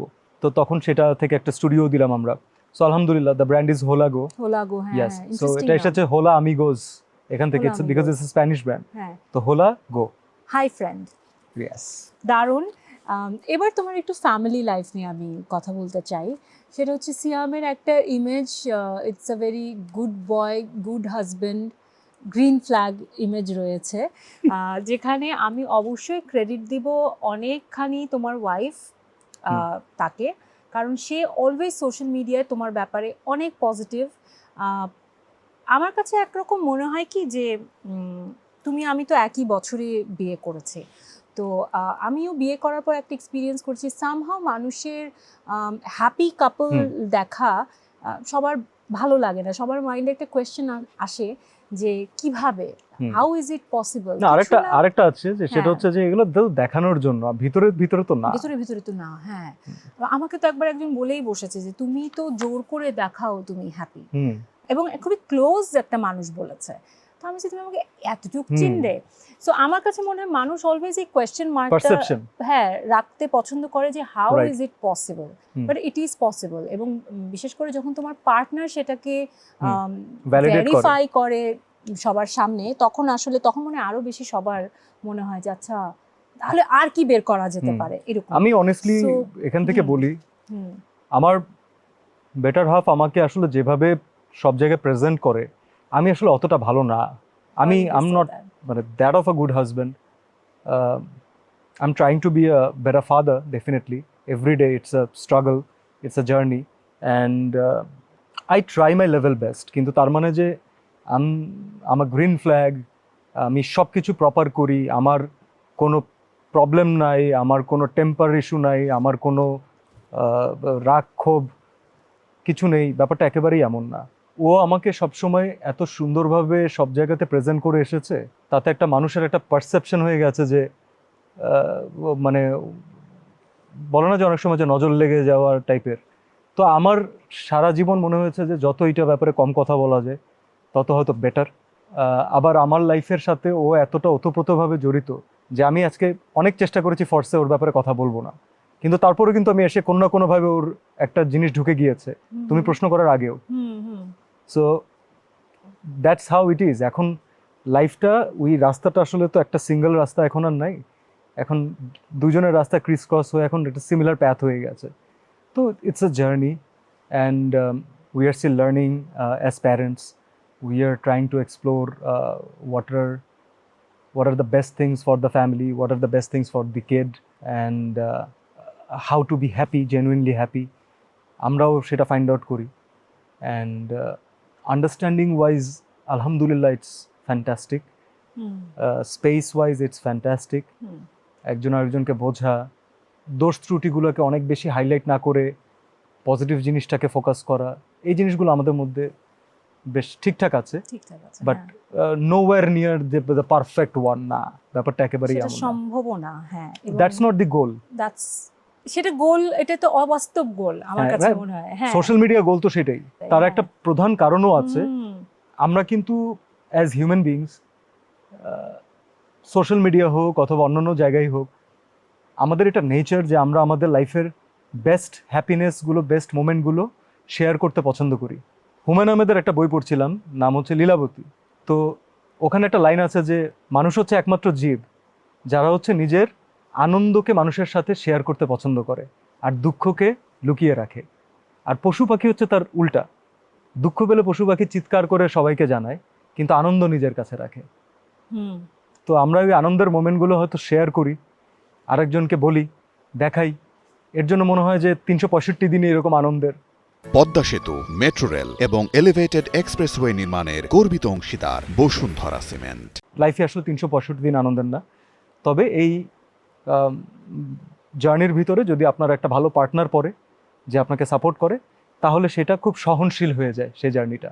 10টা মানুষের রিলেশন যেমন থাকে, আমাদেরও সেম। হয়তো অনেকের থেকে আমাদের আন্ডারস্ট্যান্ডিংটা একটু বেটার, আমরা আরেকজনকে একটু বোঝার চেষ্টা করি, রাগ করলে একটু ফাস্ট একজন আরেকজনকে সরি বলে ফেলে, অথবা এমন কিছু করি যেটাতে সরি বলা লাগে না, কারণ দিনের শেষে একসাথে থাকতে হবে, একসাথে বাঁচতে হবে, এবং এটা আমাদেরকে কেউ চাপিয়ে দেয়নি, that was our own call. So we made this happen, so we have to fight for it. Absolutely. এবং তোমাকে অবশ্যই আমি গ্রিন ফ্ল্যাগ বলবো, কারণ এই যে কথাটা বললে এবং তোমার ওয়াইফও শেখাতে, it's a collaborative effort. Yes অবশ্যই এটা কখনো একজন এফোর্ট দিয়ে যাবে, আরেকজন যদি সেটা সমান তালে না দেয় সেটা কখনোই প্রবলেম হচ্ছে সম্ভব টু না। গুড আসলে, এটা একটা ঝামেলা। মানে তুমি কেন নিজেকে তুমি বলছো যে because I you're know her as a person, না না তুমি নিজেকে কেন বলছো you are not that good? Because I know I am not that good. Why কি একটা কোনো কারণ দেখাও। She is a far better human being than me. আচ্ছা। She is a far better human being. Hmm, family manage করা, problem solve করা, হ্যাঁ আমার আব্বা আম্মার এবং নিজের বাবা মার খোঁজ খবর রাখা, আই এম নোওয়্যার। তুমি কোথায় পিছিয়ে যাও? আমি আমি আমি ডিপেন্ডেন্সিতে পিছিয়ে যাই, কারণ আমি জানি যে আমার তো ও আছে, ও করে ফেলবে। এটা একটা এটা মানে সব ছেলেদেরই কম বেশি। আমার ভালো লাগে, আমার খুব ভালো লাগে। আমি বলি যে বিয়ে করতেই হবে নট নেসেসারিলি, বাট যখন করে ফেলেছো আমি তো বলি যে Let's make right it person right. না পেলে কইরই না। কইরই না। হ্যাঁ হ্যাঁ মানে হ্যাঁ। নিজের লাইফ, আরেকজনের লাইফ, 2 ফ্যামিলি 3 ফ্যামিলি নষ্ট করার দরকার নেই। Chill, have fun with yourself, ভালো টাইম কাটাও, আনন্দ করো।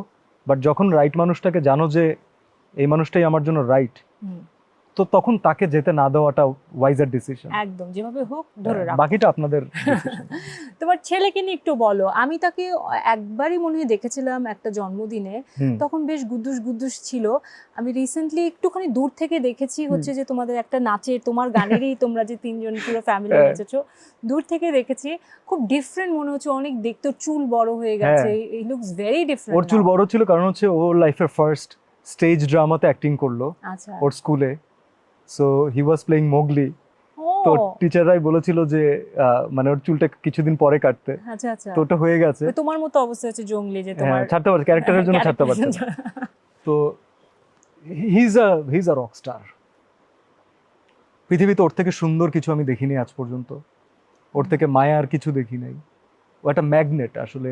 আমরা যে যখন বাইরে কাজ করি, বাইরে আসি, অনেক বিজি থাকি, কিছু একটা জিনিস লাগে না যে বাসায় যাওয়ার জন্য টানে। হ্যাঁ। So he is that magnet. কোথাও যাওয়ার আছে, কেউ অপেক্ষা করছে এবং তার জন্য আমার যেতে হবে। Absolutely, it's a beautiful blessing. Yes.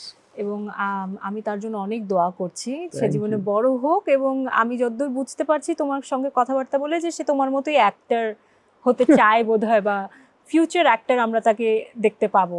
Too early to go for this, but কিছু ইনবিল্ড জিনিস তো আছে, হুম আমি একটু দেখতে পাচ্ছি ওর মধ্যে। হুম হুম, হি ইজ এনজয়িং ইট। ওর হুম, কতদিন এনজয় করে অথবা জেনুইনলি এনজয় করে নাকি, হুম, হুম, কারণ যদি আসলেই জেনুইনলি এনজয় করে তাহলে he is most welcome, hmm, hmm, no problem. কিন্তু যদি এই ফেমাস হতে হবে, সবার চিনতে হবে, এইসব ধান্দাতে থাকলে আমি নিজেই ফার্স্টে বলবো যে যা পড়তে পড়, যা অন্য কিছু কর। Why would you say that? কারণ ফেম তো আসলে এই কাজের সঙ্গে খুব অতপ্রতভাবে জড়িত। অনেকেই কিন্তু আমি তোমাকে প্রথমে একটা কথা বললাম না, hmm. What is more important? নিয়াত ইজ ইম্পর্টেন্ট। তুমি একজন মানুষকে তোমার পারফরমেন্স দিয়ে টাচ করতে চাচ্ছ, that is a whole different game. এটা অনেক উপরের একটা ব্যাপার। একটা মানুষ ডিপ্রেশনে আছে, তুমি তোমার একটা কাজ দেখে যদি সে সাময়িক সময়ের জন্য একটা অন্য অনুভূতি পায়, সে যদি পজিটিভ ফিল করে, দ্যাটস লাইক আ ব্লেসিং। কিন্তু আমার এটাতে খুব অ্যালার্জি আছে যে আমি ফেমাস হব, মানুষ আমাকে চিনবে, এর জন্য আমি অ্যাক্টর হব, অথবা এর জন্য আমি হিরো হব। এটার একটা ঝামেলা আছে। তাহলে হচ্ছে তোমার নিয়াতে প্রবলেম আছে ফার্স্টেই। তো তুমি ফেমাস হওয়ার জন্য যা যা করা দরকার সেগুলোই করবা। হুম, ফেমাস মানুষ অনেকভাবে হতে পারে Nabila, you know that very well. আশেপাশে অনেক এক্সাম্পল আছে। Hmm, that is not the goal. Hmm. মানুষের মাথায় 1 সেকেন্ডের জন্য থাকলেও প্রপারলি অ্যান্ড পজিটিভলি থাকাটা ইম্পর্টেন্ট। Absolutely absolutely. ওকে, এবার তোমার সাথে আমরা একটি গেমে যাচ্ছি, যেটা জি। হচ্ছে ইয়েস নো। এই যে তোমার পাশে একটা প্লে কার্ড দেখতে পাচ্ছ, এই যে সেটা তুলে নাও। কিছু প্রশ্ন করব, যেটার উত্তর ইয়েস অথবা নোতে হবে। ওকে, কনফিউজ থাকলে এইভাবে দিব। আমার মনে হয় না সিয়ামের কোনো কনফিউশন কোনো কিছু নিয়ে Okay, থাকবে। Hmm. You are very very clear. Hmm. So the question is, Yeah. কখনো কোনো স্ক্রিপ্ট প্রথমে রিজেক্ট করে পরে কি রিগ্রেট হয়েছে কিনা? ওকে, মানে শিওর শট জানতা যেটা হবে না, ব্যাপারটা চলবে না, না। আমি পড়ার পরে যদি আমি ওই প্রথম যে অনুভূতিটা পাই, দ্যাটস দ্য মানে মোস্ট ইম্পর্ট্যান্ট অনুভূতি আমার জন্য। হুম, ওই ফিলিংয়ের সাথে অন্য কিছু মিলাতে পারবো না, কারণ আমি অ্যাজ অ্যান আর্টিস্ট কখনোই প্রথমবার পড়ি না। আমি পড়ি as a reader, as an audience. As an audience. True true. পরের প্রশ্ন হচ্ছে, কখনো ডিরেক্ট কাট বলার পরও ক্যারেক্টার কি তোমার সাথে থেকে গেছে কিনা? কোন সিনেমার ক্ষেত্রে হয়েছে? একেবারে লাস্ট হয়েছে হচ্ছে জঙ্গলিতে কবরের সিকোয়েন্সটার পরে। ইনফ্যাক্ট ওই সিকোয়েন্সটা এমন একটা পর্যায়ে চলে গেছে যে ডিরেক্টর নিজে কাটছিলেন, তো উনি যে কাট বলেছেন ওইটা উনিও শোনেন নাই। ডিওপি কাটছিলেন, উনি নিজেও রোল কাটেন নাই। আমাকে কেউ থামতে বলছে না দেখে আমিও থামছি না। সো মানে একটা মনে হচ্ছে যে জেনুইনলি কিছু একটা হচ্ছিল ওই জায়গাতে, মানে দেয়ার ওয়াজ আ এনার্জি লাইক দিস। ওকে, পরের প্রশ্ন হচ্ছে কখনো শুটিং সেটে লেট করে পৌঁছে এম্বারাসড হয়েছো কিনা? লেট হওয়াটাই একটু এম্বারাসিং আমার কাছে মনে হয়। আমার নিজের জন্য হলে প্রবলেম নাই, যে সবাই সারাউন্ডিং এর জন্য হলে, যে জ্যামে বসে আছি একটা জায়গায় আননেসেসারি 1 ঘন্টা, মানে বাট টিম তো আমার জন্য ওয়েট করছে, এটা খুবই আমি ট্রাই করি একটু মেনটেন করতে। Very good. পরের প্রশ্ন হচ্ছে কখনো নিজের লুক নিয়ে তুমি এক্সপেরিমেন্ট করে কি রিগ্রেট করেছো না? তুমি বেশি লুক তো নিজের সাথে করো না মনে হয়। না করি তো, ক্যারেক্টারের সাথে করো। হ্যাঁ মানে পার্সোনালি। হ্যাঁ, বা ক্যারেক্টারের সাথে যদি মনে হয় যে ওই লুকটা আমি নিয়েছিলাম জমেনি ব্যাপারটা। না আমার না, এটা আগে অ্যান্সারটা দিই। হ্যাঁ, আমার না এরকম উদ্ভট জিনিস পার্সোনাল লাইফে করতে খুব ভালো লাগে। আচ্ছা। তার কারণ হচ্ছে এটা অন্য কেউ দেখার আগে আমি চেঞ্জ করি, হ্যাঁ, কিন্তু আমার মনে হয় যে আমি কোনো একটা ফিউচার ক্যারেক্টারের যদি একটা রেফারেন্স পেলাম, হ্যাঁ। এটা আমি ওই জায়গায় ইউজ করতে পারবো, অথবা এটা ইমেজের সাথে যায় নাকি, ও বাসায় তুমি এসব তোমার হোমওয়ার্ক চলে নিজেকে দিয়ে? এগুলোই চলে। ও নাইস। পরের প্রশ্ন হচ্ছে কখনো শুটিং এ নিজের ডায়লগ কি ভুলে গিয়ে তোমার খুব মানে তুমি হেসে ফেলেছো, অথবা এরকম সিচুয়েশন হয়েছে যে ডায়লগ দিতে গিয়ে বারবার হাসি পাচ্ছে, এটা হয়েছে না কিনা? না না না। ওকে, পরের প্রশ্ন হচ্ছে কখনো নিজের সেলিব্রিটি লাইফটা কি মোনোটোনাস, বোরিং বা চাপ মনে হয় কিনা? সেলিব্রিটি লাইফ কি? এই যে সবার একদম অ্যাটেনশনে থাকা, না না, সবাই তোমার আই জীবন নিয়ে লাভ ইট, scrutinize করবে। I love it, You love it. I worked hard for this. সেটাই হওয়া উচিত, সেটাই হওয়া আর উচিত। মানুষের যতটুকু হ্যাঁ। ভালোবাসা পাচ্ছি, পেয়ে আসছি এবং পাচ্ছি, this is the only reason যেটা that keeps you motivated everyday. আরেকজন আমাকে এসে বলছে, ফরসে একটা বাচ্চাও যদি আমাকে এসে বলে যে I really like your work, আমার মনে হয় যে এই মানুষটারও একটা এক্সপেকটেশন আমার কাছে আছে যে I have to do something better. Otherwise সবাই তার লাইফ নিয়ে এত বিজি, কারো তো এই কমপ্লিমেন্ট দেওয়ারই দরকার নেই যে ভাই আপনার কাজটা আমার আসলেই ভালো লেগেছে, জেনুইনলি ভালো লেগেছে। সেটাই ইউ আর অ্যাবসলিউটলি ব্লেসড, আলহামদুলিল্লাহ। একদম। কখনো ইন্টারভিউতে অকওয়ার্ড কোয়েশ্চেনে আটকে গিয়েছে? আই ডোন্ট থিঙ্ক আটকে গিয়েছো কখনো কোনো অকওয়ার্ড কোয়েশ্চেনে? হ্যাঁ আটকে গিয়েছি, আচ্ছা, কারণ okay. কারণ আছে, কারণ ওই জায়গাতে যদি আমি জেনুইন অ্যান্সারটা দিতে যাই তখন আমার সামনে যে বসা ও অপমানিত হবে। তো আমি কেন একটা লাইভ শো অথবা একটা রেকর্ডেড শোতে আরেকজনকে এত মানুষের সামনে অপমান করবো? তো তখন আমি বলছিলাম যে আমি আটকাই, অ্যাভয়েড করি, বেটার। ওকে, পরের প্রশ্ন হচ্ছে কখনো শুটিং এর জন্য ফ্যামিলি টাইম স্যাক্রিফাইস করতে হয়েছে কিনা? অনেকবার অনেকবার, ইভেন আমাদের ফার্স্ট প্রেগনেন্সির প্রথম দিকের জায়গাটাতেও। ও okay. So I was working. পরের প্রশ্ন হচ্ছে কখনো কোনো ক্যারেক্টার ছেড়ে দিতে কি খারাপ লেগেছে কিনা, যে লিভ করতে, অ্যাজ ইন তুমি ক্যারেক্টারের মধ্যে ছিলে, যখন কাজটা শেষ হয়ে গেছে তখন সেটা যে ছেড়ে দিতে হচ্ছে বা সেই সেটটা ফেলে আসতে হচ্ছে, সেটা খারাপ লেগেছে কিনা? সেট ছেড়ে আসতে সবগুলোতেই খারাপ লাগে, সবগুলোতে সবগুলোতে খারাপ লাগে। ওকে, পরের প্রশ্ন হচ্ছে কখনো এমন কোনো চরিত্র করেছো যেটা রিয়েল লাইফের সাথে মিলে গেছে? কোনটা? মৃধা বনাম মৃধা, ওকে, ওখানে যে হ্যাঁ ফাদার মানে তারেক আনাম স্যারের সাথে যে আমার রিলেশন ছিল, ওই রিলেশনশিপটা আসলে অনেকটা ওই ডায়লগগুলো অথবা বাবা ছেলের রিলেশনের অনেকগুলো জিনিস আমার পার্সোনাল লাইফ থেকেও নেওয়া ছিল। So it was also related to that, এবং তারেক স্যার ওটা জানতেন। দ্যাটস ওয়াই তারেক স্যারের সাথে আমার এমন একটা অদ্ভুত বন্ডিং হয়েছে। উনি কিন্তু এখনো আমাকে ছেলে হিসেবে জানেন, এবং আমি ওনাকে ফোন করলে হ্যাঁ বাবা, এভাবেই সম্পর্কটা হয়েছে। ওকে, এবং সেই ফিল্মের জন্য তুমি ন্যাশনাল অ্যাওয়ার্ডও পেয়েছিলে। দারুণ। এবার হচ্ছে পরের প্রশ্ন, যেটা হচ্ছে কখনো মনে হয়েছে যে অডিয়েন্স তোমাকে ভুল বুঝছে? ওকে, আমার মনে হয়েছে অডিয়েন্স আমার কাছ থেকে যেটা চাচ্ছে আমি হয়তো তাদেরকে দিতে পারছি না এখনো। ওকে, এটা কিরকম? এটা বারবার অনেকবার মনে হয়েছে। এটা তোমার ফিল্ম যে তুমি একটুখানি টাচ করে গেছো এই জায়গাটা, যে হ্যাঁ হ্যাঁ, আমার এটা মনে হয়েছে, এবং পার্টিকুলারলি যে কারণে জঙ্গলি করার আগে আমি 2 বছরের ব্রেক নিয়েছিলাম। আমার মনে হচ্ছিল যে আমি বুঝতে পারছি না, অথবা আমি নিজে জানি না আমি কি চাই, তো আমার একটু বুঝতে আমি নিজেকে সময় দিয়েছি। তো then I came back. That's why আমি বলে তোমাকে জঙ্গলি নিয়েই কনগ্রাচুলেট করলাম, বিকজ ওটা আগে তুমি একটু একটা বিরতিতে ছিলে, ব্রেকে ছিলে, এন্ড হোয়াট আ কাম। আর আরেকটা বড় রিজন আছে, জঙ্গলির আগে পর্যন্ত যেটা আমি করেছি সেটা আমি জঙ্গলির পর থেকে করি না। আমি সবার কাছে মাফ চেয়ে আমি অনুরোধে ঢেকি গেলা বন্ধ করে দিয়েছি। মানে since this is my passion, profession and everything now, আমি আরেকজনকে হ্যাপি করার জন্য I can not compromise this. তো আমি এখন সবাইকে, অনেক কাছের মানুষ আছেন, অনেক মানুষ আছেন যারা ছোটবেলা থেকে আমার জার্নির সাথে রিলেটেড, যদি তাদেরও কোনো কিছু, কোনো অ্যাপ্রোচ অথবা কোনো গল্প কিছু পছন্দ না হয়, আমি ডিরেক্টলি তার সাথে বসে আড্ডা দিব 5-6 ঘন্টা, এভাবে করজোরে ক্ষমা চাবো, যে আরো 5 দিন আড্ডা দিব, কোনো সমস্যা নেই, বাট কাজ না। Got it.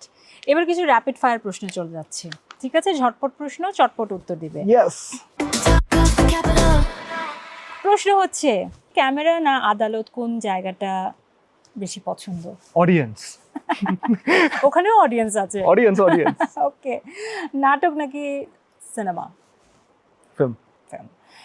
রোমান্টিক নাকি অ্যাকশন, কোন জনরা তোমার ফেভারিট? মানে এখানে কি একটা বলতেই হবে, ব্যাপারটা এমন? বলে ফেলো না, তুমি তো পারো বলতে। রোমান্টিক। ওকে।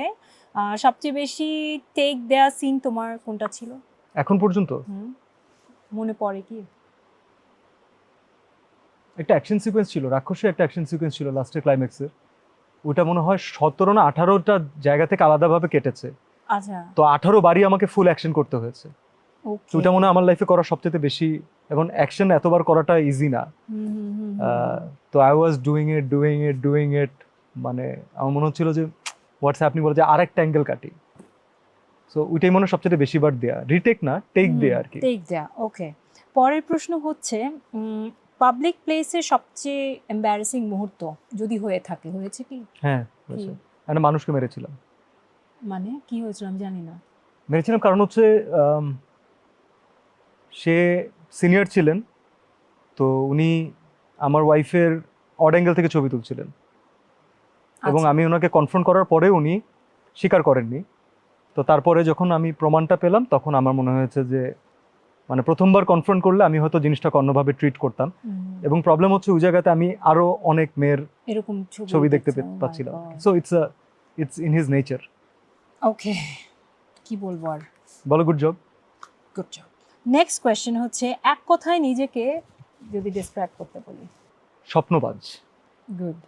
স্বপ্ন দেখলে বড় স্বপ্ন দেখা উচিত, এবং কোথাও না কোথাও তুমি নিশ্চয়ই পৌঁছবে। আমার হ্যাঁ। বড় ছোটর কিছু নাই, মানে আমার মনে হয় যে আমি ড্রিম দেখি and I love those dreams, হ্যাঁ। এবং I try to accomplish those. What is your এখন যে ড্রিমটা তুমি অ্যাচিভ করতে চাচ্ছ বা যার পিছে ছুটছো? ও that I am going for my retirement plan now. আমার স্বপ্ন এখন এত আগে? মানে এই কবে চিন্তা হবে তা আসছে? জানি না, কিন্তু হ্যাঁ। আমি জানি যে আমি রিটায়ারমেন্টের পরে কি করব। কি করবা? এটা এখন শেয়ার করতে না, চাচ্ছি সেটা না। আমি শুনতেও চাচ্ছি না এখন, বাট আমি রিটায়ারমেন্টের কথা কেন শুনবো, এত পরের কথা। আমি চাই না যে তুমি এত তাড়াতাড়ি রিটায়ারমেন্টে যাও। নেক্সট কোয়েশ্চেন হচ্ছে, যদি অ্যাক্টর না হতে, আমরা অবভিয়াসলি জানি তুমি কি হতে? হ্যাঁ, ব্যারিস্টার, মানে হ্যাঁ, লয়ারই হতো। লয়ারই হতে। তোমার কমফর্ট ফুড কি? কমফোর্ট ফুড হচ্ছে খিচুড়ি আর ডিম ভাজি, আমারও, I love khichuri. R sorry আর 2টা পোড়ামরিচ। পোড়ামরিচ, উফ কি মজা। ওকে, মুখে আমার এখনই আর একটু ঢোকটা গিলে নেই। আচার। থাক, আর বলো না, মিলে যাচ্ছে। পরের প্রশ্ন হচ্ছে, রাত জাগা নাকি সকালে ওঠা? রাত জাগা। আর অবসর সময় কাটে কিভাবে? আমার 24 ঘন্টা মিউজিকের মধ্যে কাটে, কম বেশি। আমি যখন ঘুমাই তখনও কোনো না কোনো মিউজিক প্লে করে। গান শোনা? হ্যাঁ, মানে নট গান শুনি, I think music, more like music. আমার মিউজিক আমাকে অনেক বেশি ইন্সপায়ার করে, যে কোনো কিছুতে। ইনস্ট্রুমেন্টাল হতে পারে, গান হতে হবে এমন কোনো কথা নেই। বুঝছি, এনি কাইন্ড অফ সাউন্ড, হ্যাঁ, মিউজিক। হ্যাঁ, এই নিজে কখনো করেছো? না, আমার মানে I am not that much gifted. But ওরকম কোনো ক্যারেক্টার হলে তখন শিখে হ্যাঁ। নেওয়ার সুযোগ আছে? হ্যাঁ, বাট গানটার যেমন একটা ইচ্ছা ছিল এক সময়, বাট আচ্ছা। ওটা আমার বাবার বেশি ইচ্ছা ছিল। বাবা খুব ভালো গান গায়, that's why. Thank you Siam, thank you for coming. তুমি, আমি জানি যে তুমি কোথাও, এই যে তুমি বলছিলে যে তোমার একটা ফোবিয়া রয়েছে এখন পাবলিক স্পিকিংয়ে বা ইন্টারভিউ দেওয়ার ক্ষেত্রে, তুমি, আমি তোমাকে রিকোয়েস্ট করেছি, তুমি এসেছো, এবং আবারও প্রমাণ করেছো যে কেউ যদি তোমার কাছ থেকে কিছু চায় তুমি সেটা দেবার চেষ্টা আমার করো। সামর্থ্যের ভিতরে থাকলে। তোমার সামর্থ্যের ভেতরে থাকলে। থ্যাংক ইউ সো মাচ, আমি Thank you. অনেক এনজয় করেছি এবং আমি আশা করি যে তোমার অডিয়েন্স যারা অনেক দিন তোমার কথা শুনতে পাচ্ছে না, হ্যাঁ। তোমাকে দেখতে পাচ্ছে না, তাদের জন্য আমাদের এই আয়োজনটা একটা ট্রিট হিসেবে থাকবে। I hope so. And all the very best for your life, Thank for your you. dreams and for your movies as well. And thank you for being such a sweet host. Thank you, Navita. এবার বলো আমরা কবে কাজ করছি? কালকে ইস কালকে করি চলো কিছু। আমার কোনো সমস্যা নেই, I am ready. Let's plan it. এই শুটিংটা আমাদের হচ্ছে আমার মানে এই শো এর শুটিং রয়েছে কালকে, সেটা ক্যান্সেল করতে হবে। হ্যাঁ হ্যাঁ, সব বাদ, আজকে থেকেই সব বাদ, আমরা এখন শুধু আমাদের কাজ প্ল্যান করব। না নিশ্চয়ই কাজ হবে আমাদের। I would love to work with you, thank you so much. আমার কেন জানি মনে হয় আমাদের জন্য খুব সুন্দর কিছু একটা অপেক্ষা করছে। নিশ্চয়ই, ইনশাআল্লাহ ইনশাআল্লাহ। Let's hope for the best. Thank you Siam. Thank you so much Nabila. প্রিয় দর্শক, এই ছিল আপনাদের পছন্দের সিয়াম আহমেদ। সিয়াম আহমেদ, আমি কি বলবো, তার লাইফ সম্পর্কে যতটুকু জানি এবং আজকেও যতটা জেনেছি, অনেক ইনসাইটস আমরা পেয়েছি জীবন নিয়ে, যেটা কিছুটা হলেও আমাদেরকে ভাবায় এবং আমাদের ভাবা উচিত in a very positive way. আর নায়ক সিয়াম আহমেদ, সে তো আপনাদের কাছে অনেক পছন্দের, তার অনেক কাজ আসবে সামনে, নিশ্চয়ই আপনারা দেখবেন, এটা বলা বাহুল্য। বাট হোপফুলি নেক্সট টাইম আমরা আবারও কখনো আমাদের এই আয়োজনে ওকে নিয়ে আসবো, তখন আরও অনেক কথা হবে। সেই পর্যন্ত ভালো থাকবেন। নেক্সট এপিসোডে আপনাদের আরও একজন প্রিয় তারকা থাকবে, সেই অপেক্ষায়ও থাকবেন। আমরা চলে আসবো খুব শীঘ্রই। ভালো থাকবেন। TDC, talk of the couple, where the stars take the stage tonight. TDC, talk of the couple, feel the buzz, feel the spotlight.